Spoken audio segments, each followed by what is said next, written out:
Hello, honors algebra students. Mr. Lawrence here, and I thought I'd go over geometric sequences just one more time. Seems like you're having a little trouble with them Tuesday in class. I'm not sure if you're intimidated. I'm not sure if you're not thinking about what you're doing. Maybe you're not understanding. Perhaps I haven't explained enough. But let's take a look at it. All right. First of all, a sub n is the term we're looking for usually. N is the last term we've counted to. It might be 10. It might be 100. It could be anywhere in between. It could be past 100. Okay, a sub 1 is just the first term. R is the ratio. That's how we identify if a series is geometric. And then we raise it to the power of n minus 1, the term before n. So if n is 10, then we do the ninth term. 10 minus 1 is 9. All right, now it's very useful. We can find different things. You can find different terms. First of all, let's see if this sequence is geometric. How can I turn 4 into 8? Well, I could add 4, but if I add 4 to 8, I don't get 16. But if I multiply by 2, and I multiply 8 by 2, and I multiply 16 by 2, and you see it's 4 times 2 is 8, 8 times 2 is 16, 16 times 2 is 32. So this is a geometric sequence, and the ratio is 2 because they're all being multiplied by 2. All right. Now let's say we want to find, I don't know, we won't go too far. Let's go with a sub 10. All right, a sub 10. We'll look for the 10th term. So I'm going to plug the first term in, and then I'm going to raise 2 to the power of 10 minus 1. In other words, the ninth power. So this problem is really, a sub 10 is really 4 times 2 to the ninth. Now, by the way, if you're starting to think about numbers in different ways, you certainly can do this. You can do this on your calculator. You can figure out what 2 to the ninth is and then multiply by 4. You could also think about it this way.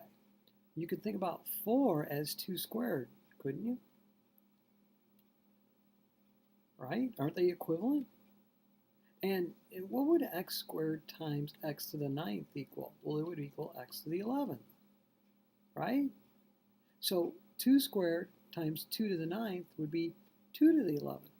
So you could kind of figure this one out without using a calculator. You could go to the first, second, to the third, to the fourth, to the fifth, to the sixth, to the seventh, 2 to the eighth, to the ninth, to the 10th, and then 2 to the 11th must be 2048. All right, so therefore a sub 10 is going to be 2048. Okay, don't forget the things that we've been talking about all year and exploring. So many of you have learned so much, and you've grown so much as students. Don't throw that away, and don't revert back to old habits, bad habits. All right, so that's a sub 10. All right, on this one here, let's not go too far, it's kind of hard. Let's go with a to say the 7th, a sub 7. I didn't mean a to the 7th, I meant a sub 7. All right. Oh, wait a minute. I better check and make sure it's geometric first. Let's see. It looks like I'm dividing by 3, and then I divide by 3 again. And then, yeah, that's dividing by 3. Only problem is the ratio needs to be stated as a multiplication problem. So instead of dividing by 3, I'm going to multiply by 1/3. Now, some of you get really freaked out here. Well, please come in for help on fractions, please. All right. So I'm going to take a sub 7, right? And that's going to equal a sub 1, which is 30, times r, which is 1/3. And I'm going to raise it to the 7 minus 1, or the 6th power. Okay, so then a sub 7 is going to equal this. And you know what? I don't have a cool trick for this, mainly because this is not a power of 3, right? So I can go ahead and go to my calculator. Hold on a second. Where is it at? Oh, calculator. Oh, calculator. I feel like the Mickey Mouse Clubhouse. Oh, toodles. And which tool should we use? The TI Smart View emulator software for the TI 84 Plus family calculator. All right. So I've got to do 30. And I'm going to multiply by 1/3. I'm going to raise that to the 6th power. Notice how I type it in. All right, and there we go. I get this big, ugly decimal. Let's turn that into a fraction. I don't really like using decimals with this. Okay, what did the calculator come up with? It's too small away from me, too far away for me to read. Looks like 10 over 243. All right, so that's going to equal 10 243rds.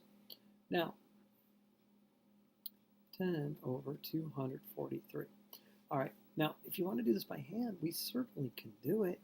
All right, my numerator is going to end up being 30 to start with, and this is 3 to the 6. Well, I know 3, 9, 27, 81. That's 3 to the 4th. 3 to the 5th is going to be 243. I don't know 3 to the 6th off the top of my head, but I'm going to multiply 9, 2, carry the 1, 729. Yeah, that looks good. 729. Now I'm going to work really smart here. I know I'm going to simplify. I know 3 is going to go into both. I'm going to divide them both by 3. Okay, 30 divided by 3 is 10. Hey, I like that. 729 divided by 3, what do you think it is? Well, I just did it right here. If 243 times 3 is 729, then 729 divided by 3 is 243. And so you see, I don't have to use a calculator. I did use one, but I don't have to.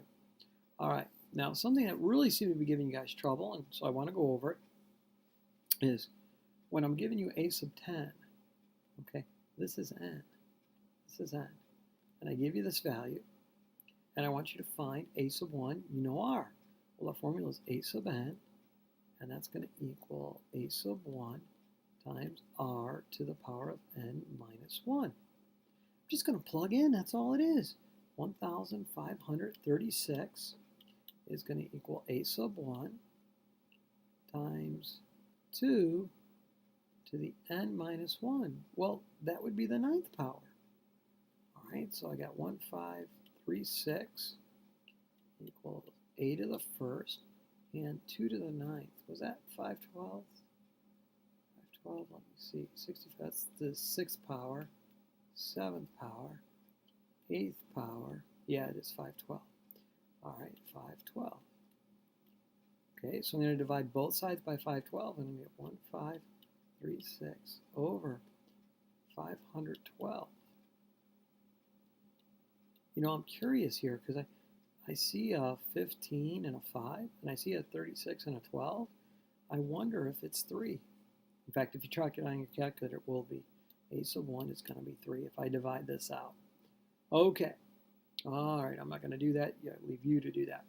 All right, in problem D here, same problem, different numbers. N is what? N is 6, right? So I'm going to have 2 125ths. That's going to equal a sub 1 times 2 fifths raised to the 5th power. Now I'm going to think about this 2 fifths to the 5th power as 2 to the 5th over 5 to the 5th, and you're going to see why I do that in a second here. Multiply by a sub 1, and that's equal to 2 over, you know what, that's 2 to the 1st, isn't it? And that 125 is 5 cubed. All right, so to get rid of this fraction, I'm going to multiply by 5 to the 5th over 2 to the 5th, but I'll have to do it on both sides. 5 to the 5th over 2 to the 5th, and then I'm going to simplify. Over here, obviously, those cancel, and I'm left with simply a to the a sub 1, right? Now over here, 2 to the 1st over 2 to the 5th, I think that would leave me a 2 to the 4th in my denominator, wouldn't it? And if I have a 5 to the 5th here and a 5 cubed there, we're going to get a 5 squared in my numerator, aren't we? So 5 squared is 25. 2 to the 4th is 16. A sub 1 is 25/16. Hopefully after the extra day of practice, you're getting a little better understanding of this. Got the test coming up on Friday. All right. Mr. Lawrence signing off. Have a good night, everybody.